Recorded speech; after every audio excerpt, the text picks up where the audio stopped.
Why do we fall in love with people who hurt us? It is one of the quiet tragedies that repeats across cities and centuries. Smart people with good hearts find themselves apologizing for bruises they did not cause, inventing reasons for silences they did not choose, and translating cruelty into promises about tomorrow. We do not do this because we are foolish. We do it because the human brain is exquisitely designed to learn from emotion. And sometimes what it learns first becomes what it seeks next. I want to talk to you as if we are sitting at a kitchen table late at night, 2 cups of tea cooling between us. No slides, no bullet points. Just a story about the way our minds make meaning and how we can gently take back the pen. Begin with a memory you may recognize. Someone enters your life carrying a kind of light. Your name sounds different in their mouth, shinier, like a key being turned in a door you forgot you had. Messages arrive quickly, compliments land in clusters. Your nervous system inhales. Finally, a person who sees me. And then, a hairline crack. They cancel at the last minute with a charming explanation. They tease you in a way that stings, and then laugh and say you are too sensitive. They vanish for a day and return with heat so intense the cold almost feels worth it. Without noticing, you begin to measure your days in weather. Storms, then sun, then storms again. That rhythm, hurt, soothe, teaches your body something dangerous. That relief is sweeter after deprivation, and that love is a prize won by endurance. Your attention narrows. You stop asking, "Is this good for me?" and start asking, "How do I get back to the good part?" The loop tightens because uncertainty is intoxicating. We like to imagine that stability is the pinnacle of romance, but the chemistry of suspense is louder than logic. Your heart races, not only from desire but from guessing. It is the guess that keeps you near the slot machine, even when the house keeps winning. Some of us are even more vulnerable to this loop because of the stories we carry about ourselves. If an early teacher in your life, family, culture, faith, a first love, taught you that you must earn tenderness, you may feel strangely at home around people who make you audition for basic care. A part of you believes that being chosen is proof that you are worthy, so you keep building evidence. One perfect date, one perfect weekend, one apology that sounds like poetry. When love has always been conditional, conditions feel like love. It does not matter how old or accomplished you are. The nervous system remembers its first lessons with near religious devotion. Attachment patterns add their choreography. People who fear abandonment often pair with people who fear engulfment. One moves closer to feel safe, the other steps away to breathe. The closer one moves, the more the other retreats, each person proving the other's fear correct. You may recognize this dance. It can be performed across kitchens, in office corridors, in text threads at 2 in the morning. It is not madness, it is symmetry. Then there is our very human aversion to waste. You invest time, birthdays, holidays, shared playlists, trips, secrets. When the ledger grows heavy, leaving feels like dropping a box of heirlooms you have carried for miles. So you keep walking, telling yourself that the road will level out, that the next bend will reveal the cottage you were promised. We underestimate how much our minds hate admitting loss. We stick with sinking projects so we do not have to say the words, "It is gone." In love, that resistance can cost us years. Chemistry joins the conspiracy. The hormones and neurotransmitters that bond us to our babies and our best friends do not examine moral character. They strengthen whatever they are paired with, kindness or cruelty, steadiness or chaos. If you pair deep cuddles and shared laughter with spurts of panic and relief, the glue still sets. Your body clings not only to the person, but to the cycle. The contrast itself, the whiplash, becomes memorable, and the brain remembers what is memorable. Another engine that keeps the loop turning is repetition compulsion. It sounds complex, but you already know it in your bones. It is the urge to replay an old wound with a new actor in the hope that the ending will change. If you grew up chasing a distant parent, you might find yourself chasing distant lovers. If affection arrived mixed with fear, fear might become part of your recipe for affection. The mind chooses the hallway it knows over the exit it does not, because predictability masquerades as safety. We are not trying to suffer, we are trying to master a lesson that was handed to us in the wrong textbook. Add to this the way culture romanticizes endurance. We are taught to admire grand gestures, to equate sacrifice with depth, to see suffering as evidence of meaning. So we call the chaos passion, the volatility spark, the silent treatment space, and the apology after cruelty growth. We call leaving failure, when sometimes leaving is maturity arriving on time. If you see yourself here, I am not diagnosing you. I am witnessing you. You are not weak. You are exquisitely teachable. Your mind learned what it was exposed to, and then did what minds do. It practiced. Practice creates fluency, even in pain. But the skills that once kept you alive can be rewritten. Brains learn. Hearts learn. Systems learn. Let us talk, then, about turning this ship without capsizing it. Not with a single giant move, but with a series of small, humane shifts that change the direction of the current. The first shift is precision. Vague words breed vague plans. Trade, we are complicated, for we are on a roller coaster schedule, long stretches of coldness punctuated by bursts of heat.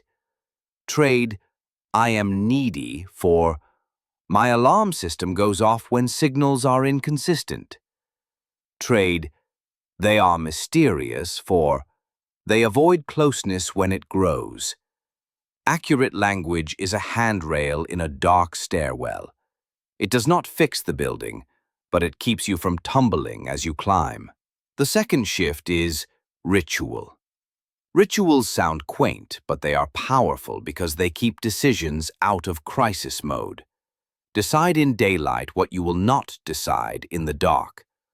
For example, I do not respond to messages after midnight. I do not have intimate moments after we hurt each other until we repair in words. I do not accept apologies without a plan, and I do not call it a plan until I have seen the change happen 3 times. These are not punishments. They are training for your own nervous system. They teach your body that relief does not always follow chaos. The third shift is counter-familiarity. Spend deliberate time with people and environments that contradict your old story. Let someone be consistently kind to you for a very long time. Let a workplace hold boundaries and still value you. Let a friend show up the way a good friend does. Not perfectly, but reliably. At first, this will feel boring or suspicious. That is not because it is wrong. It is because your brain, trained on cliffhangers, cannot yet recognize the thrill of peace. Keep watching. Peace has its own plot twists. Clarity, energy returned to you. Creativity waking up from its nap. The fourth shift is renegotiating the dance. If you are the one who chases, practice slowing without collapsing. Say, I feel anxious. I'm going to take a walk and check in at 6. You are not abandoning. You are widening the space so that both of you can breathe. If you are the one who distances, practice approaching without surrendering yourself. Say, I need 20 minutes alone. Then I will sit beside you and talk. Write the plan down like athletes drawing a new play. If the plan never materializes in behavior, you have your answer. The choreography will not change, and you must decide whether this stage is big enough for your future. The fifth shift is honest accounting. Stop pricing the relationship in history. Price it in trajectory. Where is this pattern pointing if nothing changes?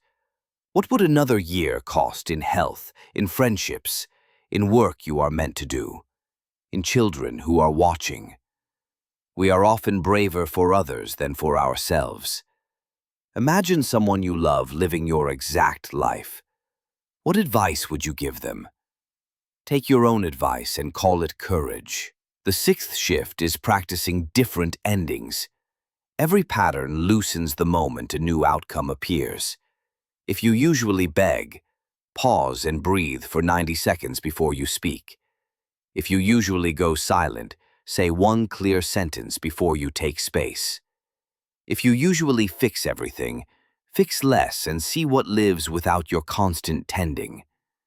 You are not trying to win. You are trying to teach your nervous system that the world does not end when you take care of yourself. Sometimes people ask, but what if this is real love? Real love is not frightened by boundaries. Real love does not ask you to shrink to be allowed to stay. Real love apologizes without theatrics and repairs without keeping score. Real love is quieter than movies, steadier than songs, and stronger than a cycle that only spins when someone is hurting. I also want to speak to those who are afraid of being alone. Loneliness is not the absence of people. It is the absence of safety among people. You can be lonely in a crowd and held by a single presence. Many stay in painful relationships because they fear the empty chair at the dinner table. But the chair is not empty. You are in it. You will learn the shape of your own company again. You will fill the evening with friends, with projects that matter, with the quiet competence of a life you run. And one day you will look up and realize that you did not run out of love when you left. You made room for a better version of it. Let us widen the lens beyond romance for a moment. Some of you are in workplaces that mimic the same cycle. Praise followed by neglect. Inclusion followed by silence. Promises followed by moving goalposts. The same principles apply. Precision, ritual, counter-familiarity, a negotiated dance, honest accounting, different endings. You deserve a culture where feedback does not arrive as an ambush and where your worth is not recalculated daily by wind and whim. And friendships, those quiet foundations that either hold or hollow us. A friend who only arrives for celebrations is an acquaintance. A friend who can sit with you on an ordinary Tuesday while nothing is fixed yet is a keeper. If you are always the listener and never the one listened to, your friendship is a performance review, not a relationship. Build circles that can hear your no as easily as your yes. There is one more layer I want to name with care: the body's memory. You may have noticed that certain sounds, keys in a door, the buzz of a message, can change your breathing before a thought appears. The body learns fast. If it has been trained to brace, it will brace at a hint of threat. Part of healing is teaching the body new rhythms. Slow walks with no destination. Meals eaten at a table rather than over a sink. Hugs that last long enough for your shoulders to drop. Sleep routines that do not begin with a screen. These are not luxuries. They are the scaffolding that lets your mind practice love without adrenaline. Now, because life is not a laboratory, we will not do this perfectly. You will stumble. You will answer late-night messages. You will accept apologies you should not accept. You will forget your rituals and remember them again. Please do not turn healing into another contest. The goal is not to prove your strength. The goal is to build a life where strength is not constantly required. Imagine, with me, a different scene at that kitchen table. You are talking with someone who treats your attention like a privilege rather than a right. They ask questions that make your thoughts brighter.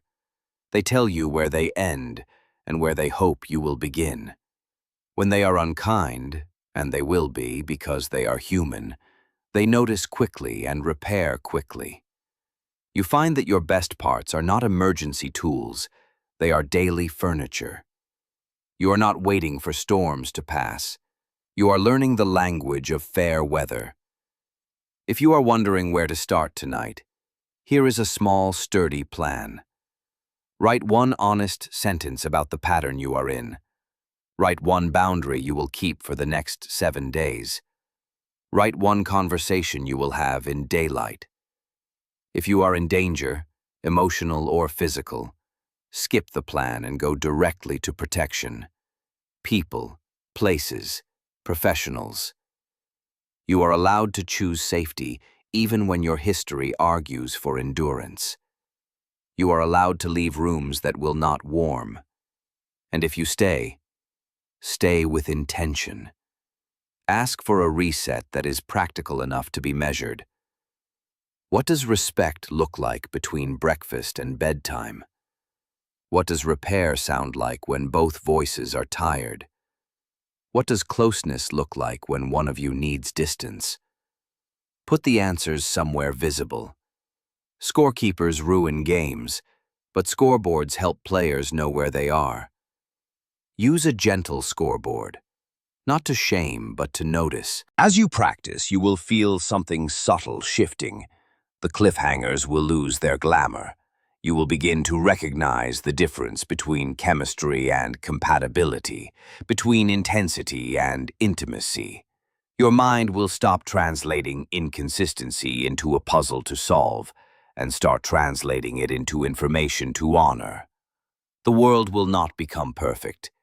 It will become clearer, and clarity is a form of love you give yourself. Before I finish, I want to return to the beginning, the moment when a new person says your name like it is a key. I want you to keep that softness.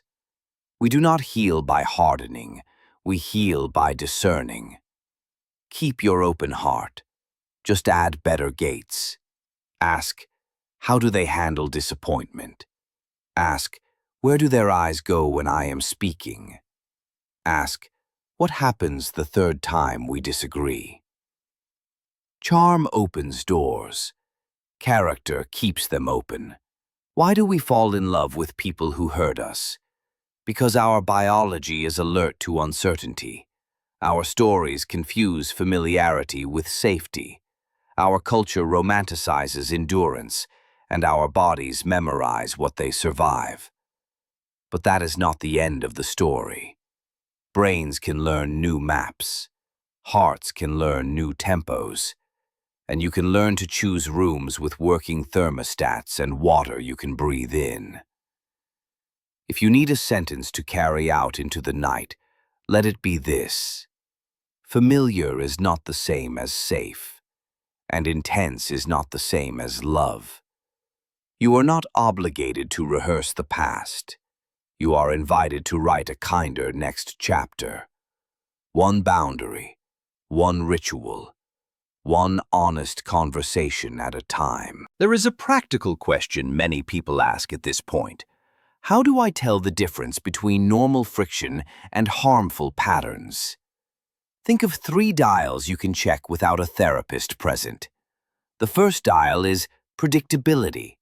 When the relationship is stressed, do responses get more erratic or more consistent?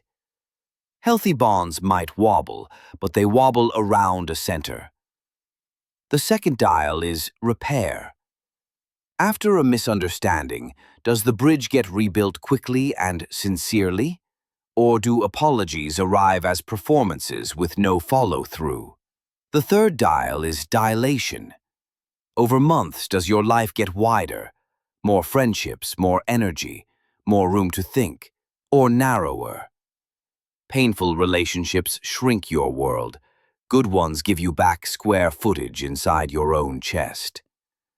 There is also a language check you can use. Replace explanations with observations. Instead of, "They act out because of childhood," try, "When they are angry, they call me names."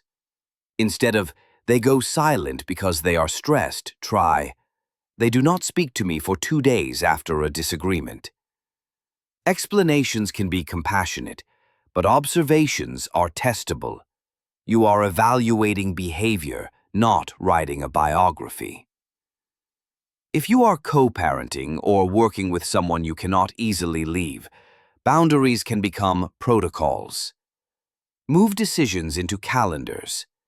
Use written summaries instead of memory. Agree on time-limited conversations with clear outcomes. When emotions escalate, step away before words turn into weapons. You can be dignified even when the dynamic is not. And please remember joy. Pain can be a powerful sculptor, but it is not the only artist in your life. Schedule small pleasures that are not contingent on anyone's mood. A book by an open window, the sound of your shoes on a quiet street, a recipe you loved as a child.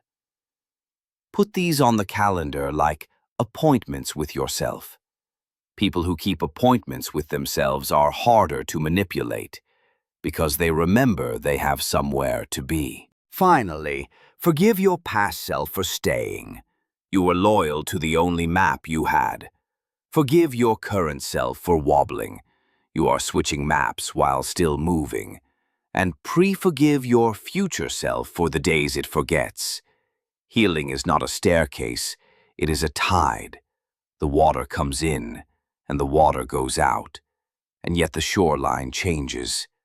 One day, not spectacularly but definitely, you will notice you have gone 3 weeks without decoding a cold message. You will realize your best ideas returned because they were no longer crowded out by crisis. You will hear a kind voice and believe it, not because you are naive, but because you taught your nervous system to recognize the sound. And when someone new says your name like it is a key, you will smile and ask the questions that keep doors honest. How do they handle disappointment? Where do their eyes go when you speak? And what happens after the third disagreement?